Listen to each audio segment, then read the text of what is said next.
Bonsoir madame et monsieur, et bienvenue sur notre chaîne World News. Avant de continuer, n'oubliez pas de liker et de vous abonner afin d'être informé lorsque nous postons de nouvelles vidéos et pensez à commenter car nous travaillons pour vous. Merci, allez c'est parti. Burkina Faso, Ibrahim Traoré lance une procédure qui va faciliter la vie des Burkinabés. Un vent de modernité souffle sur les collines du Burkina Faso sous la houlette du président de la transition Ibrahim Traoré. Dans le pays meurtri par les soubresauts, le capitaine Ibrahim Traoré vient d'enclencher une révolution silencieuse, mais déterminante, la numérisation totale de l'administration d'ici 2025.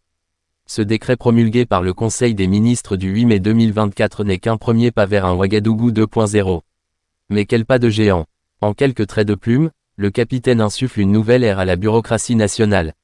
Fini les interminables files d'attente au guichet, les dossiers égarés et la galère du tampon.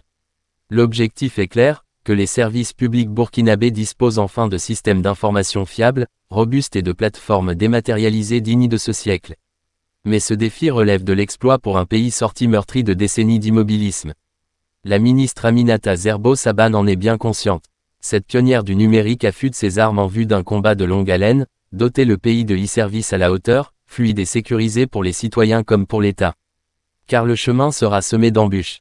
Cohérence entre administration, tests insuffisants, failles de cybersécurité, autant d'écueils à éviter pour que cette mue high-tech soit un succès. Ouagadougou rêve de propulser son administration dans une nouvelle dimension, loin des désillusions passées. La partie est loin d'être gagnée, mais l'espoir renaît dans ce pays qui pense encore ses plaies. Avec cette offensive tous azimuts sur le numérique au Burkina Faso, le capitaine Ibrahim Traoré promet rien de moins qu'une renaissance burkinabé par la modernité. À court terme, chaque Burkinabé devrait au moins gagner un temps précieux, délesté des affres bureaucratiques. Le bonheur n'est-il pas dans le clic?